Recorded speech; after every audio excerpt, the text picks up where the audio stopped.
So people have been asking, a couple of people have been asking about honeysuckle, and I'm assuming they are getting it fresh. For us, that's a little bit more complicated, but we did actually find some dried honeysuckle at the Asian market. And it's really great because here's the description. Herbal tea is a natural tea, not only beautiful, pleasant, good drink, but also contains rich nutrients, is a good choice for modern people, the fresh vitality of the day, a cup of tea in a good mood. I mean, how can you argue with that? So we're gonna make some honeysuckle mead. To do that, we need some honey. And being that this is kind of a simple mead, something that I would expect to be very approachable for most people, we're just gonna use Kirkland Wildflower Honey. It's really easy to get, it's relatively inexpensive, but for the price, it's actually a really good honey. We also thought Wildflower Honey would be a great addition since we're using a flower as our flavor. Absolutely. There was a little on the thing. By the way, all of the equipment that we're going to be using, you want to make sure you sanitize. And the way we sanitize in... the red bucket of sanitization!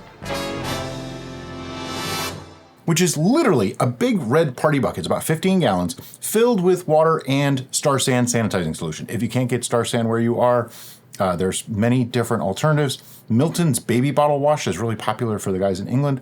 There's a few others. We are actually exploring other options for Star San because we've heard of people having trouble getting it. So, okay, honey, 2.5 pounds.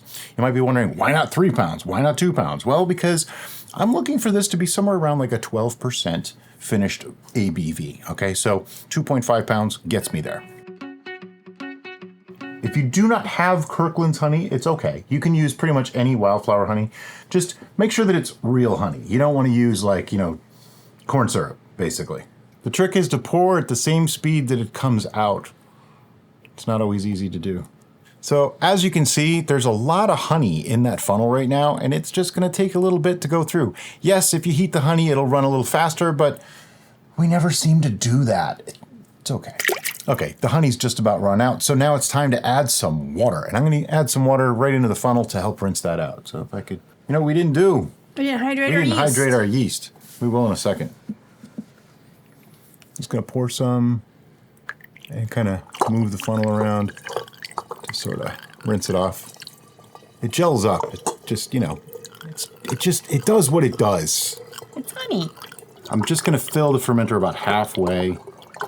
About like that. That's fine.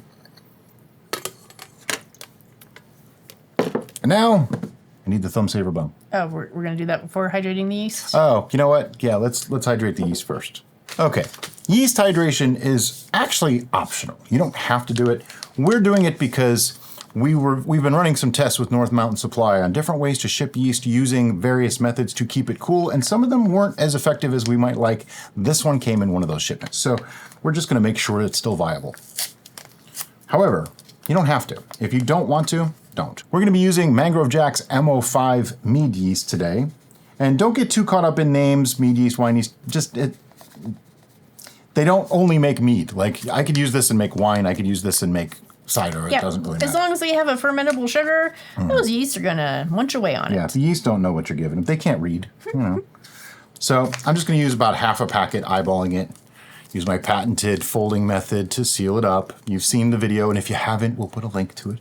And then we tape this, and this will go in the fridge. It'll keep for months.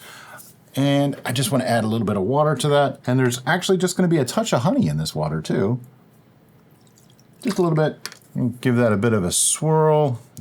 Derica said it was too aggressive. Yep, some of those yeast are not going to fulfill their destiny. That's just the way it's going to be.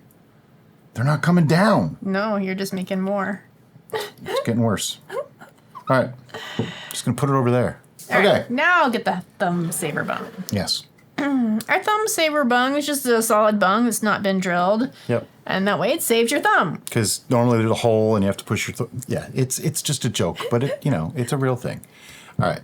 And it's time to shake the bejesus out of it. What I'm actually going to do is I'm just trying to mix it, trying to get some of the air that's in here forced into it as well. You will see the color change. See, color changed completely, but it's not mixed. My rule of thumb for mixing: if you think you're done, mix for 2 more minutes. In this case, it hasn't even been 2 minutes, but it's looking pretty good.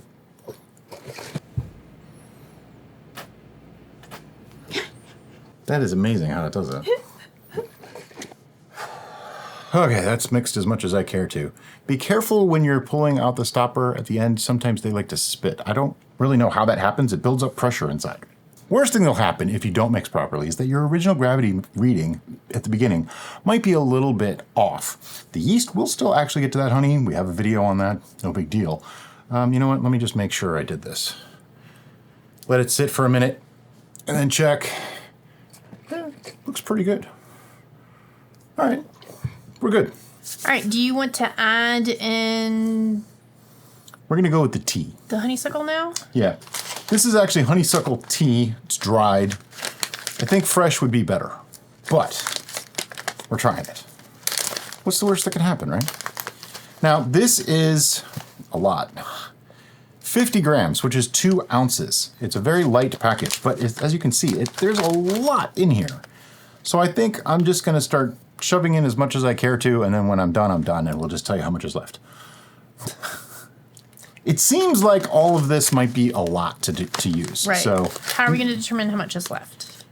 Eyeball. We have a scale. I mean, see, she wants to make everything more complicated for me. I'm trying to help you out because I know the comments. People will be like, how much did you put in? This weighs 49 grams with the bag. So they lied. There's not 50 grams in here. There's less than 50 grams because the bag weighs something. It's not going to be that easy. I know somebody's going to have a million different ways that I could have done this.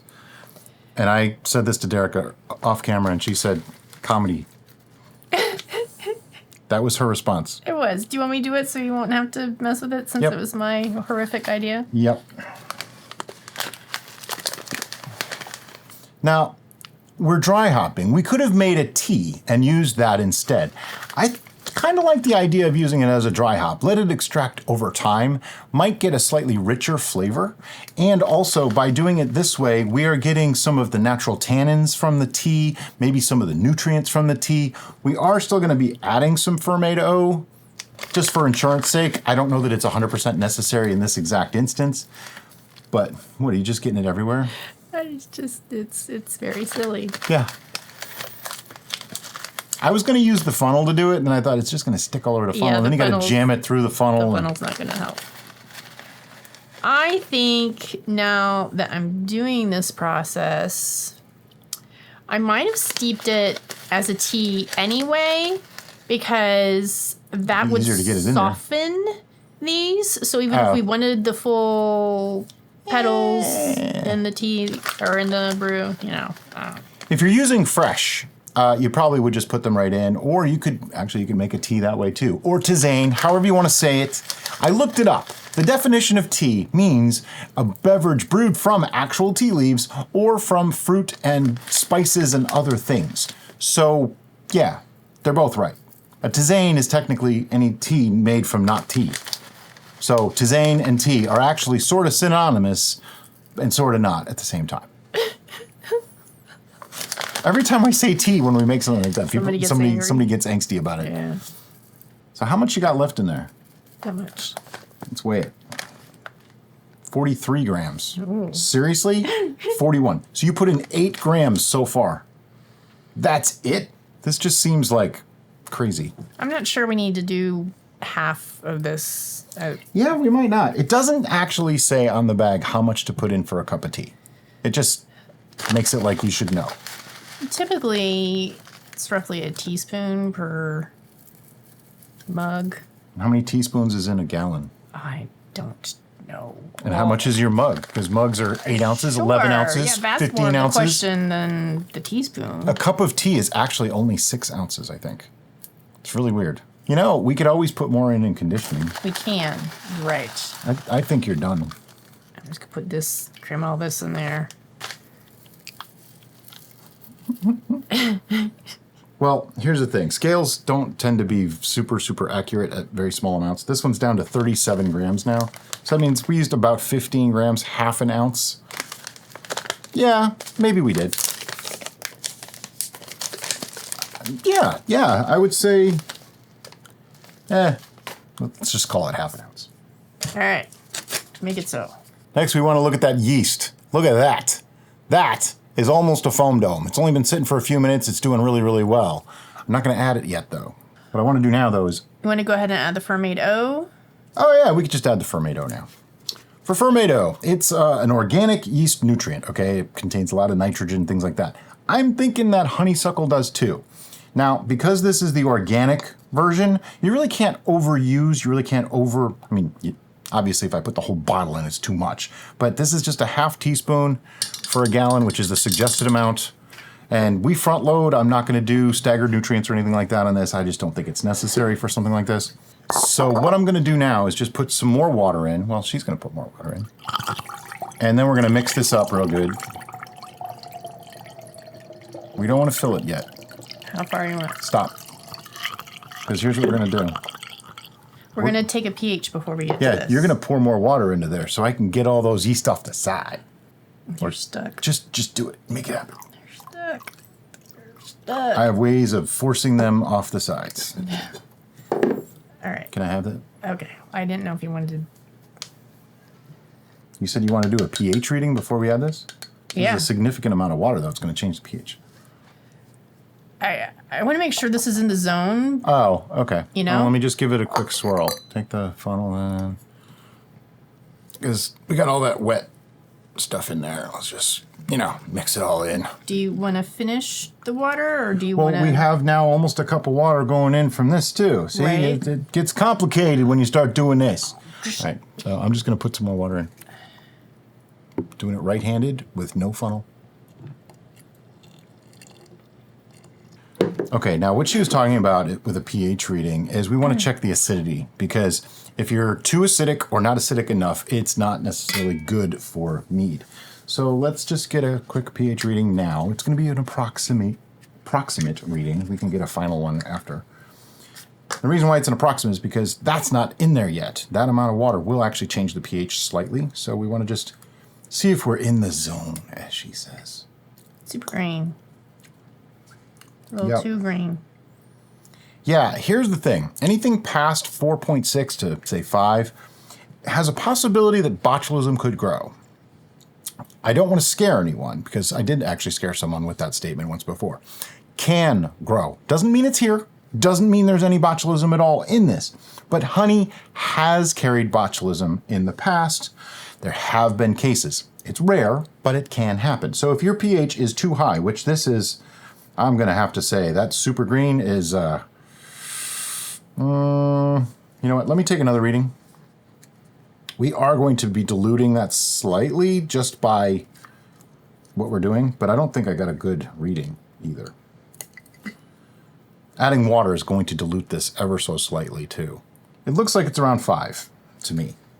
So we just add a touch of acid blend, right? We can add acid blend to this. Yes, that would actually take care of it. Yeah. Yep.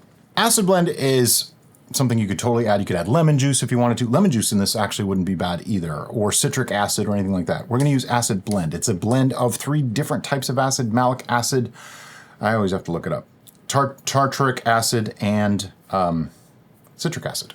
So it's malic, tartaric, and citric acid. And what it does is it's going to change the pH, but it's also going to change the way it tastes. It'll add a little bit of a tartness to it. And they call for 1 teaspoon per gallon changes. Yeah, see, I can never figure that part out. So I'm just going to do half teaspoon, and we're going to call it a day. Can we rinse this off in the pitcher of water? Sure. That way we get some of it. Do you want this water added now? Not yet. Okay. We're going to have to do another reading at the end, because this is still an approximate. I just want to get it under 5. All right. You want to put this on there? Yeah, we'll do it. Do it right. Proper shake. You know, if you're going to do it right, right? Okay. It's shooken. And spitting. Now I'll take another pH reading. It sounds like we take a lot of readings of stuff. And you know what? We do. And some people get really offended by that. That, oh, I don't want to have to be so technical and know all the science. Well, here's the thing. This is a science, you know? And the pH, we're not looking to get it at a specific pH. We just want it in the range where we know things are going to go right. Yeah, kind of like that. Right now it's sitting at about 4. Beautiful. Perfect.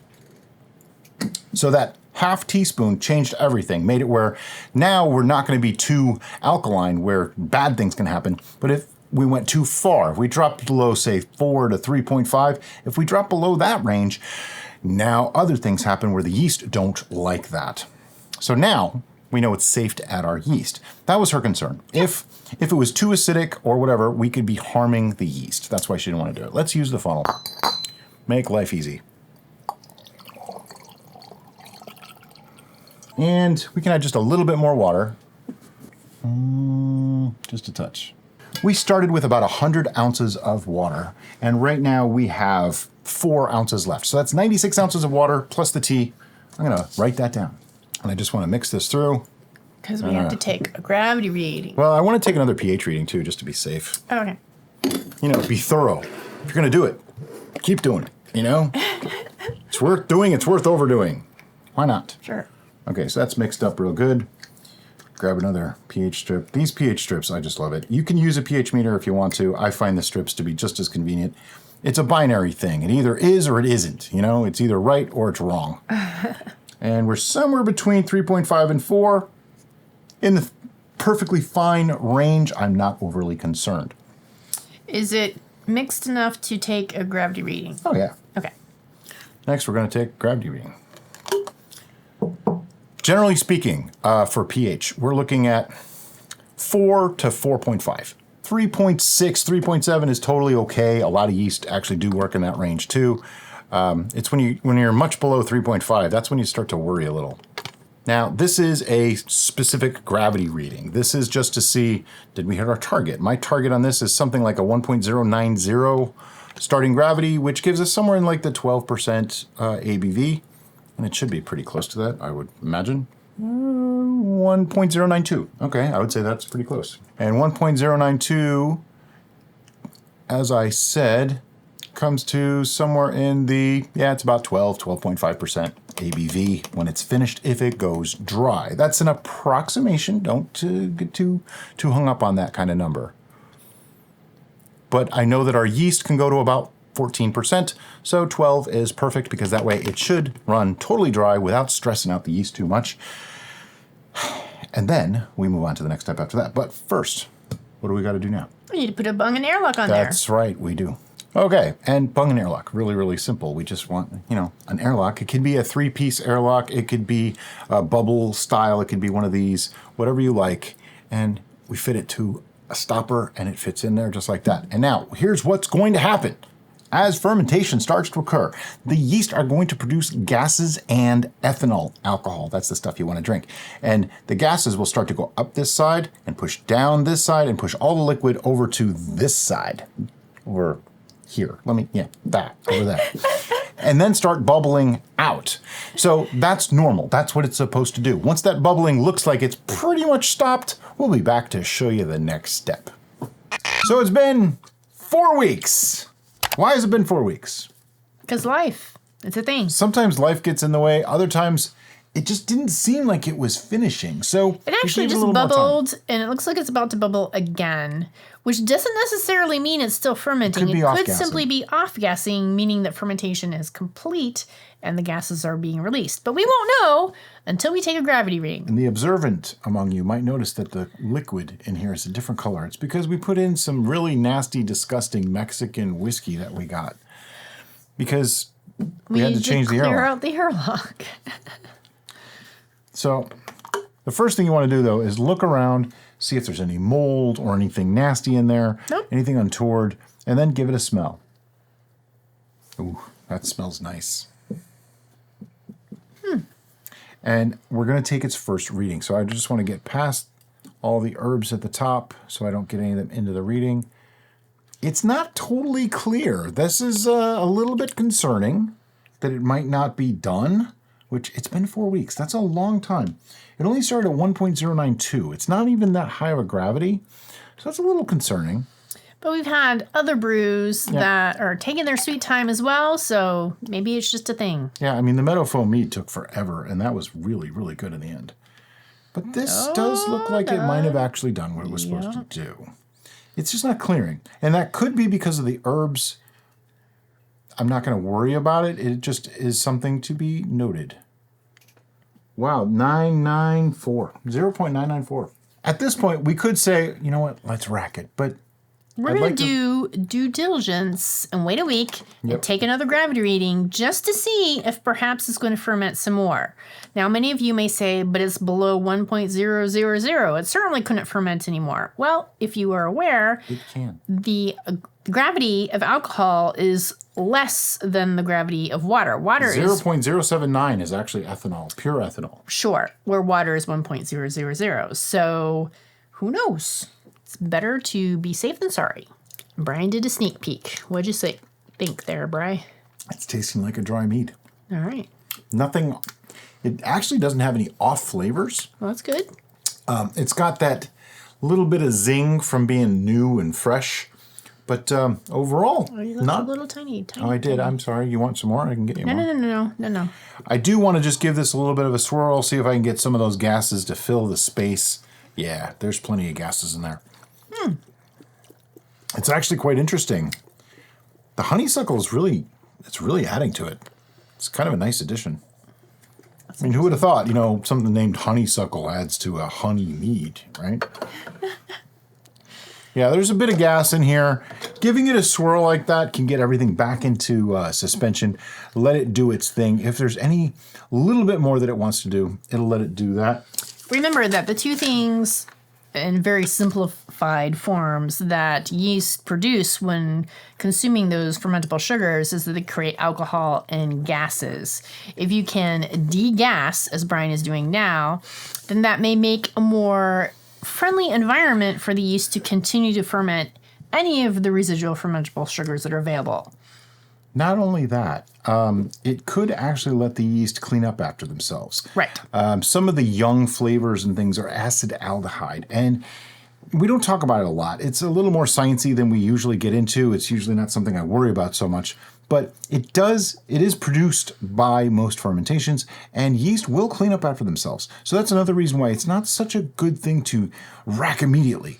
Let them sit, let them clean up after themselves. The fact that this is, well, it's not clear now because I just shook it up, but the fact that it hadn't cleared tells me that the yeast weren't done yet. I like to let things sit until they totally clear out or look a little bit more clear than this one did. And we'll, it's only on its first check, so we'll let you know. We'll see you next week. It's been about 2 weeks. Time for its second reading. It doesn't really matter if you wait a week, 2 weeks, 3 weeks, 4 weeks. The only reason why we might be rushing this a little, and we're not even rushing, why we might be more concerned with this one is because some of those things floating in there might, if they get exposed to oxygen, they could mold, so we want to be careful. When I'm taking a reading, though, I want to get past all that so I don't suck any of it up.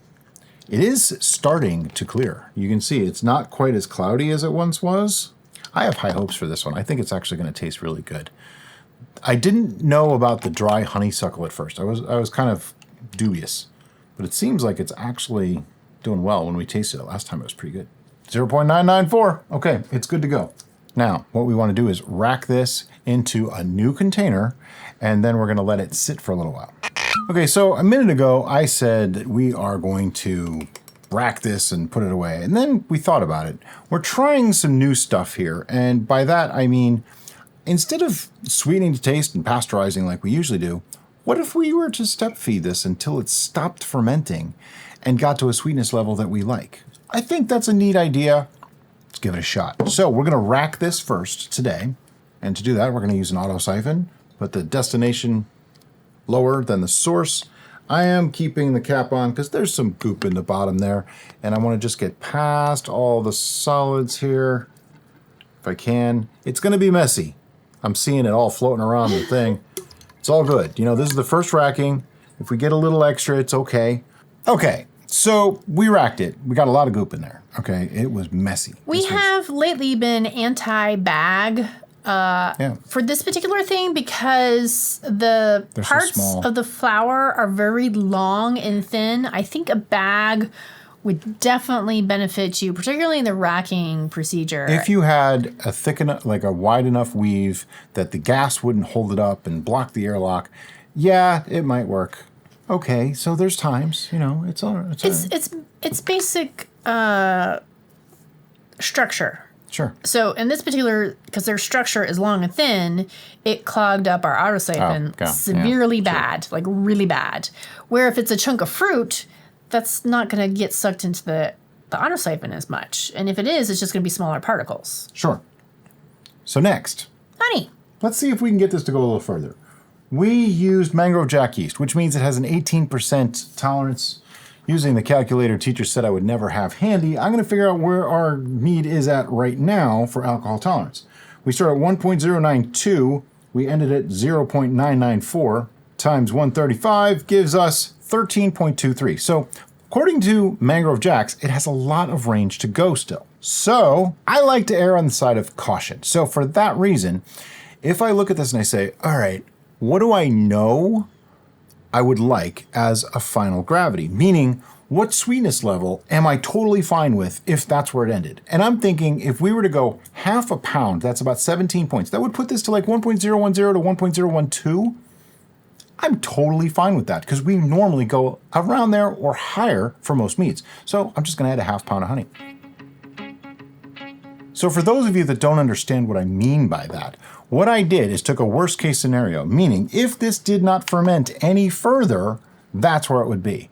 I do expect that it might ferment a little bit more, but we can always add more honey to it. So since our intent is to step feed it, we need to swirl and take a gravity reading, right? Swirl mix is what I'm doing. This is going to degas. It's going to get anything that might have been in there active again, which it's already active. It's already been moved around a lot from the racking process, and we're mixing that honey through, and then we are going to take another gravity reading, yes. All right, after like 5 minutes of swirling the heck out of this, I got most of it mixed through. Now, the trick to this is, it doesn't actually matter if you mix it through. I'm doing it so that I can get accurate readings, but in reality, the yeast will get to it. And the important thing is, what's the final gravity? Because in a week or two, all that honey should be consumed up or dissolved into the liquid. So you'd get an accurate reading. See, it almost doesn't matter, but I'm doing it just to show you guys. Not bad. I mixed it well enough because it's sitting at 1.012, just like I expected it to. The plan is we're going to see if this ferments further. If it doesn't, then we can start adjusting for taste and sweetness. And that's as simple as it gets. And if it does, we'll add more honey. It's all good. If there was any concern about oxidation due to all the mixing I just did, I would like to point out this. Watch that airlock. That sucker is gassy as all heck. I mean, there was so much gas coming out the whole time.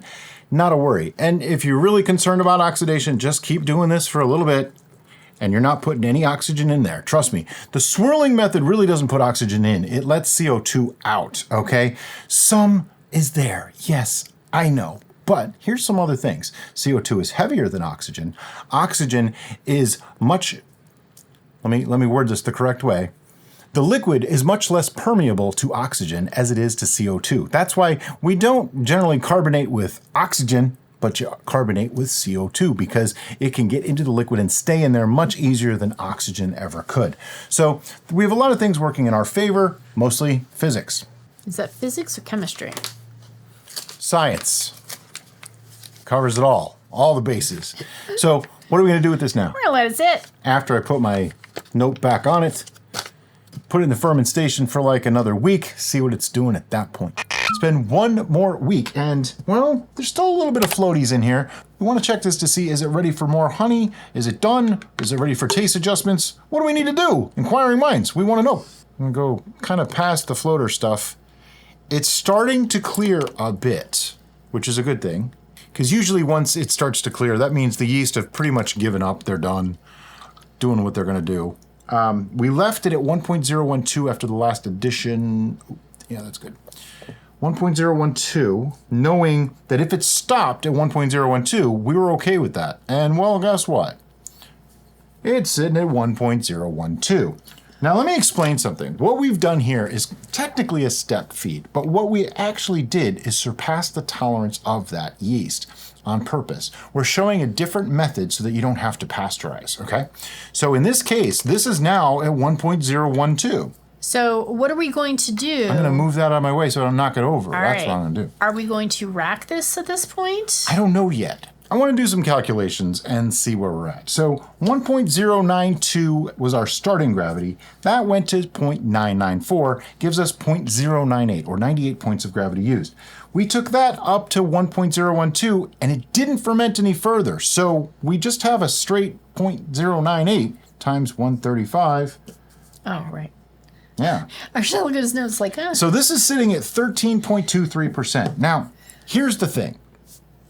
We could rack this today, and it may not do anything. But if we don't rack this, and this is what I'm getting at, we need verification that this is actually finished, okay? When you do this kind of step, you want to be very careful, because if there is a chance that this could continue fermentation, you don't want that in your bottle. Normally we say, take a gravity reading, wait a week, and take another gravity reading. If they're the same, then you should be done. But because we know the parameters of this particular yeast, we can't rely on those numbers alone. So we're not going to rack this today. Instead, what I'm going to do is we're going to put the airlock back on, and I'm going to give it a swirl. Because if there's any live yeast left in there, if the yeast can continue fermentation at all, I want it to do that. Yeah. So we're going to give it that chance before we go racking it and possibly stalling or anything like that. So I'm just going to swirl gently. And I know it's pretty gassy. Yeah. See, this technically is a stall right now. And it's kind of an understanding thing. You have to know, like, okay, our yeast should be able to go to 18%. This has everything it would have needed to get higher, so why did it stop? We don't actually know yet, so rather than take a chance, I'm gonna give it that extra week and probably degas this for like the next 5 or 10 minutes before we put the airlock back on. So we'll see you in probably a week. It has been one more week, and we were at 1.012 last time. It had not moved after we added some more honey, so let's see, did it move in a week? Because if it didn't, that means it's stable and we can start moving forward. Always want to do 2 checks a week apart to make sure that it has not done anything, because that's pretty general. And at this point, stable, I think, should be in air quotes. And I think that should be stressed. And reason being, we haven't done anything to stop this brew mechanically, whether it be pasteurization or using chemicals or whatever method.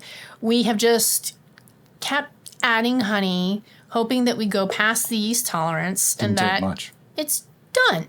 Okay, 1.012. Hasn't moved. So it hasn't moved. And it hasn't moved any in this scenario. Now, will it never move? We don't really know that. Right. And that's something that I want to stress because I don't think it gets stressed enough in other venues. Let's do some...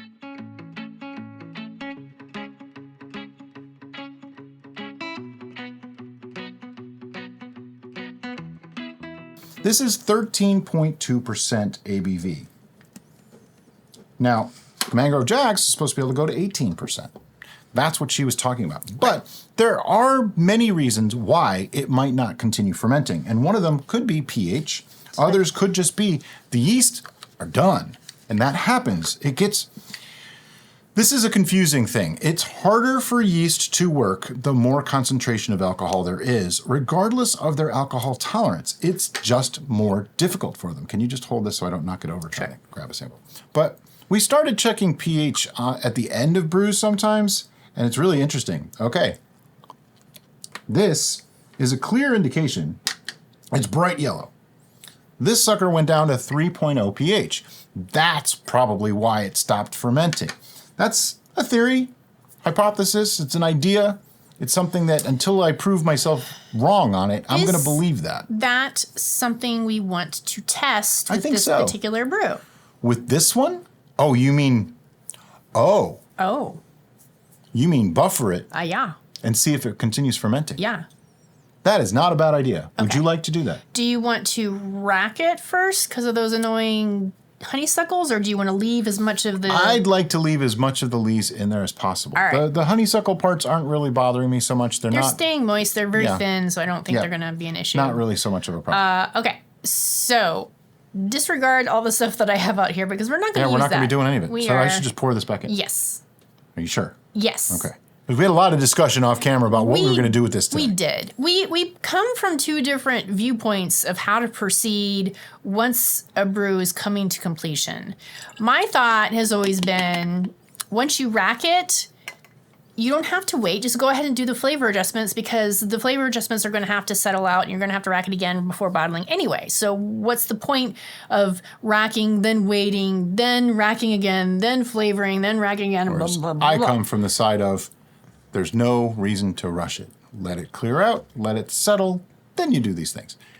Just differing points of view. Neither is necessarily right or wrong. And then for this particular brew, because it's so cloudy, we were going to use Sparkaloid to clear it up. And then that threw another wrench in the works. Would Sparkaloid remove some of our flavor adjustments if we did flavor adjustments? So do we at do this flavor time? adjustments then Sparkaloid or Sparkaloid then flavor adjustments? Which we didn't know. But now that we've moved on to the pH thing, forget all that stuff. Yeah. We're going to buffer it. Which I think just shows how many different ways you can do things and still be technically correct. Yeah. So I'm going to go grab a measuring device for the potassium bicarbonate. Yes. All right, so we are at a pH of 3 right now, and we know that is too acidic for fermentation. So It's also a logarithmic scale. it is. The same amount that you would add at like 4 to get to 4.5, you need more to get from 3 to 3.5. So we want to add a base or something alkaline, it's the same thing, just different words, to make this less acidic so that it's a more pleasing environment for our yeast to perhaps continue fermentation. That word. So we are using potassium bicarbonate. You can use potassium carbonate. You can use calcium carbonate. You can even use sodium bicarbonate, which is also known as baking soda. But baking soda could leave a salty taste if you use a lot. I'm going to be using a half a teaspoon because I think that's about what we're going to need. I'm also prepared this may erupt. So maybe just a little sprinkle and then pause.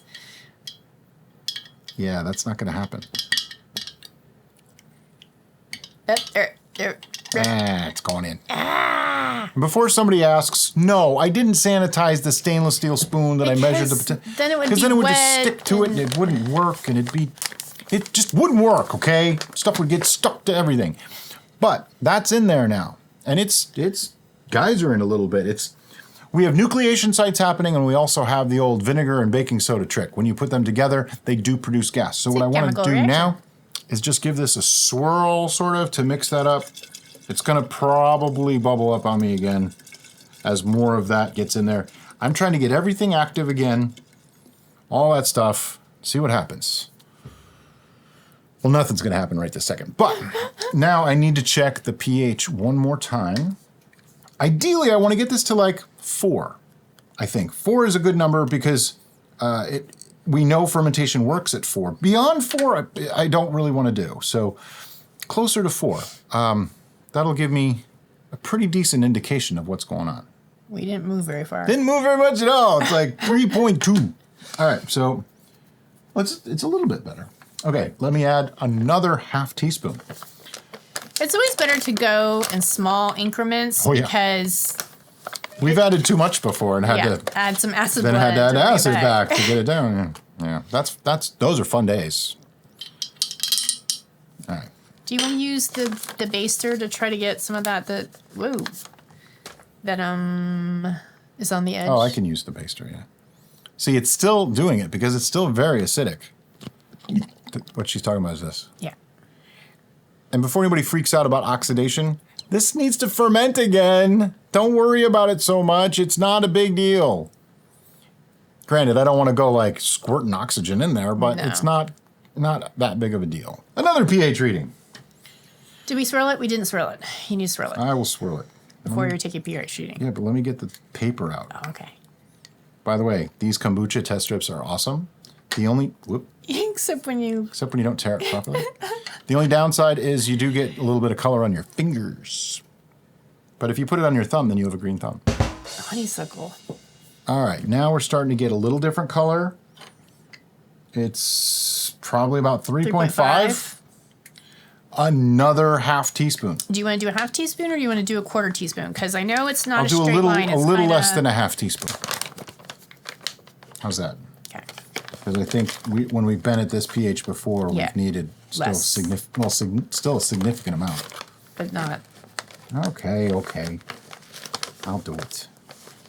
And as soon as I shake the spoon to try to only get like half of it, there we go. That's it. That's what I'm doing. Okay. All right. Okay. So So we got like 1 1/3 teaspoons in there now. Give it a swirl. Oh, getting foamy. We've had them go over before, and I don't want that to happen. You know, we don't need the science experiment volcano. We know it works. No. I think we've mentioned it before, but I'm going to mention it now because those honeysuckles are really irritating me. And this is a rumble jar, and we're probably going to be using this more regularly in our fermentation processes, not just for racking, which is why I have it out for now, but also for hopping. Because I noticed in researching dry hopping, the dry hopper looks really similar to a rumble jar. It's not nearly as fine mesh. And I would venture to say it's probably not as good quality as the rumble jar. I should have done a full half. You're so close. You're right in between. Here we go again. So in this case, with those honeysuckle bits, because they're so fine and they really gunked up the autosiphon, if we had put them in the rumble jar and then used a wide mouth like this, we could have submerged the entire rumble jar in there. And then when we were done, just works like a bag. Lifted it out and not have to worry about without the downsides to the bag. This mess. So the only downside is it doesn't hold a lot. So right, but in this case, it would have been perfect for this particular application. I don't remember. Possibly. I think so. Okay. That should be it, but I'm going to check anyway. It's been steadily going up in pH, which is a good thing. We want that. We are now, 4.0. 4.0, 4.1, something like that. Beautiful. I added 1.5 teaspoons. Okay, so I notated 4.1 pH. We didn't add anything else to it. It was already at 1.012. Before I add more honey, I want to see if it'll ferment what we put in. Because, and this happens a lot, people say, oh, it stalled, so I added more honey. Well, if you stalled or stopped fermentation and you add more honey to that, you're only compounding the problem. You're not actually helping. The yeast don't need more sugar. They need less sugar, most likely, if they stall. That's a whole other discussion, whole other video. But for the sake of this video, I'm going to leave things as is. It is bubbling, but that's not fermentation. What that is, the reaction, it's still the reaction going on in there. I'm going to just put this to the side, put it back into fermentation, and we'll see in a week. So it's been about a week, and we added some bicarb to this to alter the pH, just to see if maybe we can get it to go that extra 12 points. It was showing airlock activity for a significant amount of time after that, so we were hopeful. But we don't know. But then it stopped rather abruptly. So it was only 12 points, though, so it is entirely possible it burned through those 12 points in just a day. That is true. And then stopped. But that's why we're taking readings, so that way we know. That's going to be a no. This is still 1.012? No. It's 1.018. Or 1.016. How'd it go up? The only thing I can figure is potentially the bicarb added to the density, but we didn't add that much, at 1.5 teaspoons. That I cannot actually explain, but I can tell you right now that this is essentially stable. It's not going to ferment any further, which is a little odd because we used Mangrove Jack MO5 yeast, which is an 18% tolerance. We've heard lots of great things about Mangrove Jack, but our personal experience hasn't been all that spectacular. Now, granted, we haven't used very many different varieties, and we haven't used it for very long. But MO5 is the most popular. But so far, it's just been kind of meh. We have the same problem with EC 1118, though. Right, so it could just be our environment. Our environment. Okay, but this, it's ready to be racked. It's ready to be racked, and those darn honeysuckle pieces are so annoying. So we're going to use the rumble jar as part of our racking procedure. Does it need its own jingle now? It might, because I'm so in love with using the rumble jar. We have multiple rumble jars in this household of varying sizes, because they come in different sizes. Did you know that? And this one that I've been using for our fermenting process, I'm just going to keep it in with our fermentation. Oh, yeah, because we have enough. We can do that. Because it's actually super effective. So helpful in so many different applications. But let me show you what we're actually talking about so you see what we're saying, what we're trying to avoid.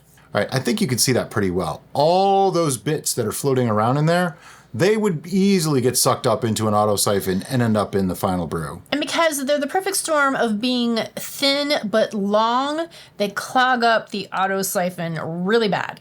And they end up in your bottle, and nobody wants that. So we are going to rack this to a 1 gallon wide mouth, and the reason for that is... Because headspace, as you can see, we're here already on the 1 gallon narrow mouth, but we have goop at the top and we have goop at the bottom. That is not going to go into our next fermenter, because that's what you rack in the first place. Exactly. And I poured the sample into here so that I didn't disturb all that goop. Right. So I'm going to show you what we're going to do up top before I move it down to my lap, because you can't look at my lap. I mean, you can. I'm just not going to put the camera down there because, it's a family show. So the rumble jar is going to go in the destination because it doesn't fit in there. That's why. So we need to If we were racking from a wide mouth, though, it's actually easier to put the rumble jar right in there and just rack through the rumble jar. So we're going to put our auto siphon together. I'm going to put the destination to the very bottom of my rumble jar. I'm leaving the cap on because there's a lot of goop at the bottom that I don't want to suck through, because that will actually either clog that up or go through it because it's pretty small. So as you can see, there's plenty of room for this to sit in the rumble jars. There's lots of surface area, so I don't have to worry about the rumble jar causing a clog. Right. And it's not going to oxidize either because of the way it's designed. It's just going to go right out the sides. Right. Whereas if I try to put some cheesecloth on there, then any little bits that get caught in the cheesecloth, it's just going to clog it up. So this is one of the reasons why I love the rumble jar. And as Brian said, if we were siphoning from a wide mouth, we would put the rumble jar on this part. So the auto siphon goes right inside the rumble jar. All that stuff would stay in there and not even make it over to this side. Anyway, she's going to put that in her lap. We're going to start to siphon up. Ready. All right. And let it run. We'll be back at the end. So what you're seeing right now is the bottom inside of the rumble jar, seeing all the stuff that it prevented from getting into our brew. I mean, that's just pretty awesome. So yeah, that's our new favorite method. I was actually anticipating there being a lot more crud in here, but as you can see, all on the side of the Brian fermenter. did a really good job of letting it collect on the side and then tilting away, so it didn't even make it into the auto siphon, which makes me really happy because I have to clean this. So thank you, Brian. You're welcome. So, as you can see in here though, this is very cloudy, and that's just what happens when you rack. I tried to get as much product out as possible. We didn't lose much at all. And as you can see, it's right up past the shoulders, perfect amount of headspace for a conditioning phase or secondary. Some people call it secondary fermentation. This is not fermenting anymore. That's why I don't like to call it secondary fermentation, because it's a misnomer and confuses people. So I just call it conditioning, because technically it's aging at this point. And now, at this point, we could go ahead and do flavor adjustments, but I think because it's so cloudy, we're just going to let it sit for another week before we get to that point. Absolutely. So, see you in a week. Honeysuckle Mead. Okay, it's been one more week. You know what? It's time to check this one more time, because I want to make sure that it's not going to ferment further. That's the whole thing. And then we're going to do our final adjustments, most likely. Right? It's most likely. Most likely. But maybe it's finally adjusted already. Who knows? Who knows? It is lightly clear. Oh, that's actually quite clear. I mean, yeah, if we really, really were worried about it, we could use clearing agents like bentonite or sparklet or something. But at this point of clarity, I don't know that I'd even care. I mean, it's so close to clear, doesn't really matter. The important thing is safety for bottling, and that's what we're really looking for now. Now, I know this had stopped at 1.012, but then when we checked it after adding some potassium bicarb, it was at 1.016 somehow. I don't know exactly how that happened. Right now it's at 1.014. I'm going to go with it's fine. Because, well, there's a couple things going on here. First, I know when we rack this, or if we set it aside, it's going to sit under airlock for a long time. So it's perfectly fine. So there's that. Oh, right, we can just... Yeah, we're gonna take a sample right out of here and see if this is to our liking. If it's not, then we're gonna make some adjustments. Yeah, it's got like a very slight haze, okay? But it is that champagne hue, which for some reason, the cloudiness in that champagne color like cider. doesn't really bother me. It's weird. Some colors, if they're cloudy, just really don't work for me, and others, I'm like, oh, it still looks good. On the smell, it smells a little young, but it's not bad. Careful, you weren't swirling, you were. I'm not a good swirler. Ah! All right, I'm going to let you take the first sip, not because I think it smells bad. I actually think it smells good. It's because I'm wearing chapstick, and I know that bothers him. I'll just turn the glass. Okay. You sip from your side, my side, your side, my side, your side. I can't think of anything I want to do to it. Wow. That is fantastic, as is. It's like almost a little roller coaster there, too. Oh, yeah. It's complex. It comes in really sweet, and then you get like a little bit of a grassy note, which is kind of cool. And then you get a very touch of the bitterness and the earthiness of the honeysuckle, and then it goes back to honey as it goes down. It's like, yeah. Just, that is, I want more. There's a little acid punch in there, too. Oh, yeah. It's got great acidity, even though we raised the pH to 4.1. So this could actually have gone down more slightly. I don't know. I was concerned we were going to have to acidify it. No, this has a wonderful flavor. That's crazy. Oh, okay. So I guess we're on to... Take another taste. Oh, do you want to move on to actual tasting? We can do that. If we're not making adjustments, it's time for tasting. I don't think... All right. We do's it. Sorry for a little bit of chaos there, but it's not normal that we don't have to make many adjustments to something. I guess because this just grew over time, it didn't need a lot of extras. All right, do you have a pen? You have my pen. No. My pen is right here. I don't have a pen. You don't have a pen? Let me get you a pen. You can give me the blue one on the other side. On the other side. Or the purple one. What about... Green doesn't show up. What about that one? Black one works. Sure. Now, some interesting things about this. I know you guys have been watching this video, but we started this July 25th, and today is October 3rd. So that's August, September. This is about 9 weeks in. A little long for some of our stuff, but I'm totally fine with that. This is a step feed that didn't take a lot of extra steps. Yeah. Yeah, we added literally one addition. And so our final ABV was 13 something? It's about 13% or so, yeah. Okay. 12 to 13 because of dilution. Right. You know, that kind of thing. But we only added half a pound of honey. So here's what we did, though, in the beginning. And this is why I want to talk about this. We used Mangrove Jack Gum 05. And this is the first time we've seen Mangrove Jack Gum 05 give something that we really, really like. Right. But it still did not go anywhere close to its tolerance. No, and it was a weird ferment at the very beginning, if I remember correctly. Yep. But we did add acid blend in the beginning and some fermento. That's it. Nothing special. Yep. And the honeysuckle. Actually, we added half-ounce honeysuckle. Yes. And then we added more honey later on. We added a little bit of potassium bicarb to adjust the pH. That's all we've added to this. And the reason why we did the potassium bicarbonate is because I had a theory that it was too acidic, and that's why it had possibly stalled. Yep. Well, that theory has been busted. Well, it's not busted, but it didn't work in this case. I think in some it could actually make a change. It could have been too acidic, and maybe the yeast just gave up the ghost. The yeast could have died, yeah. Yeah, I don't know. Which worked out in our favor this time. So that's something to be aware of. But there's a lot of different factors. As far as our first score goes, which is repeatability, this was a slight bit of a chaos monkey. Yeah, well, any step feed repeatability, the way we did it, is difficult because you can't do it exactly like we did. You have to use a little bit of common sense and a little bit of playing with it. So normally repeatability goes 1 through 10. I'm just going to stick to even numbers. That way I'm still doing 1 through 5. Yeah. You're not supposed to taste it yet. But we did already. I already did, so... Appearance, it's nice looking, but it's not clear. I can see my fingers through it. Yeah. I like that it has that kind of champagne-y... But it does kind of look like something else, actually. No, it doesn't. People are going to say that. It doesn't. It kind of does. It's not perfectly clear. I have to give it that. But it is attractive.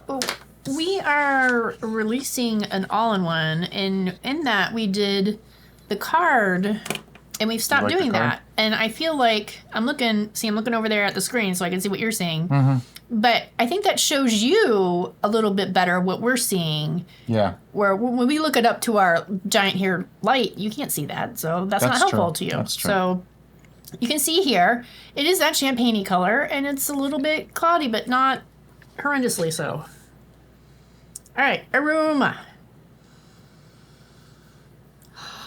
I definitely smell the little earthy tones from the honeysuckle. I get a little bit of the sweetness from the honey, a little floral note, slightly young. I'm sorry for the exaggerated breathing here, but my nose is a little stuffy this morning, so I gotta get in there.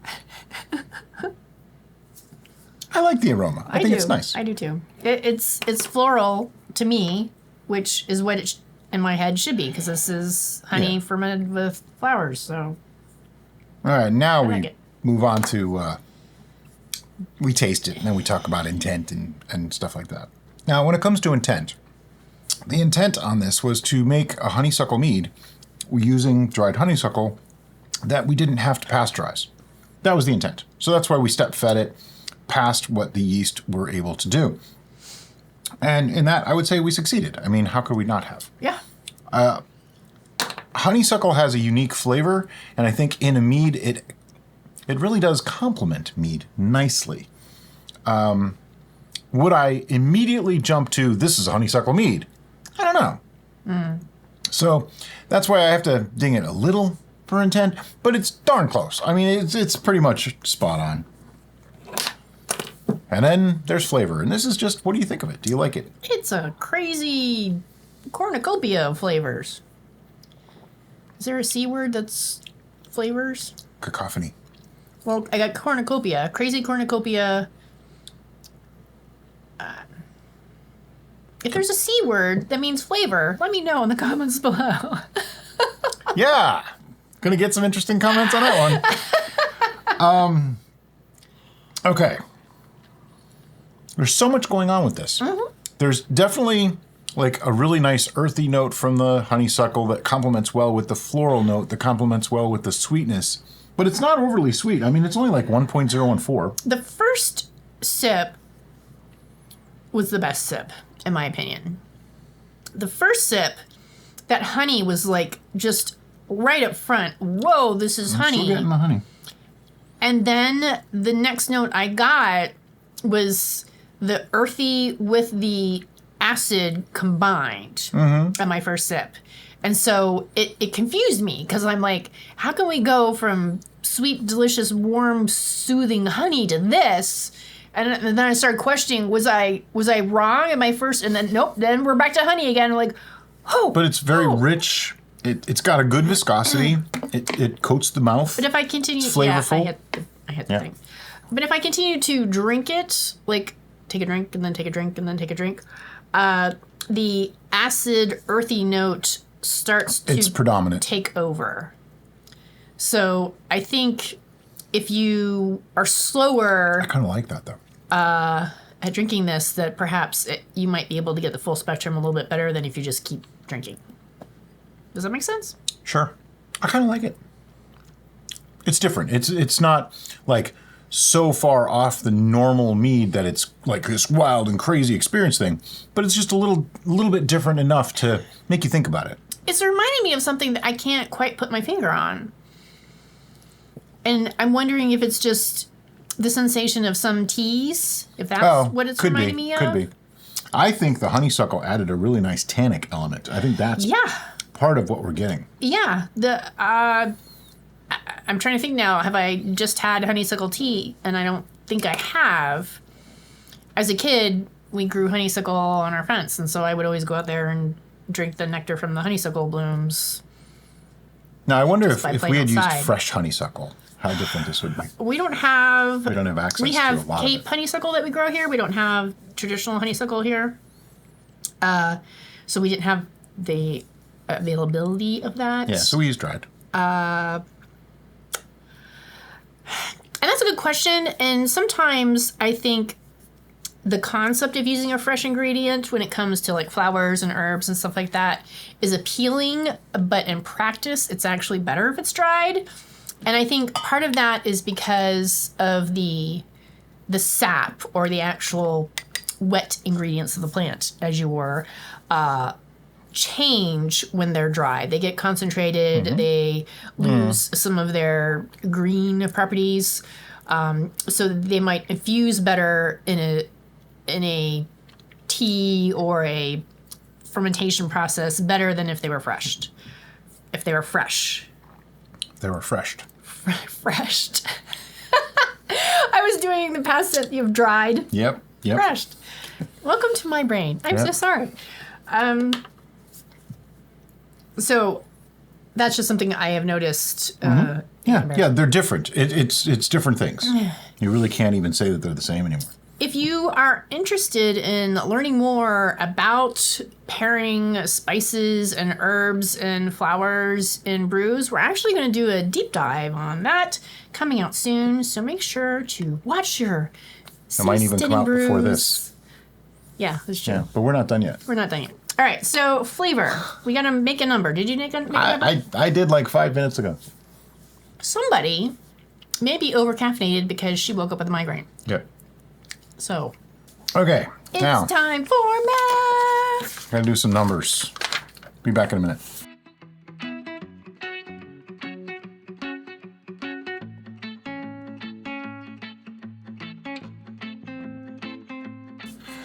Okay. I have a number. Do you have a number? I have a number. Are you sure? You ready? I am sure. Okay. 1, 2, 3. 8.3. I was low man on this one. I think as I get more into this, I'm getting more and more picky. But I like this, and an 8.3 is still a good score. Sure. Let's review, shall we? For repeatability, we actually agreed. 6. We're in the middle. 6. Yeah. It's going to be a little difficult to do exactly what we did. That's why we explained every step and say, do it in the style of what we did, but don't do every step exactly like we did because it won't come out the same necessarily. And that is a fantastic point that I'm going to take this opportunity to illustrate a little bit further. We've had a lot of comments that said, your gravity came out blah, blah, blah, blah, blah. Mine was 1 point away from that. Yep. That doesn't mean throw it out. That just means your honey was a little bit more dense than ours, or less, or I racked mine in 9 days like you did, but it wasn't at 1.000 like yours was. It was higher. Okay. Well, if you did the steps, if you followed the procedure, if you took your 2 readings, if you did everything that we try really hard to stress to educate you, then your numbers don't have to match ours exactly. Right. But you don't want to rack it when it's still at like 1.040 just because ours was racked in 9 days. Sure. That's not, no, and don't do that. This is why we have lots and lots, what is it, 400 plus now videos in our library? 750 plus. That's 400 plus, right? Numbers. Yeah, they're not her friend.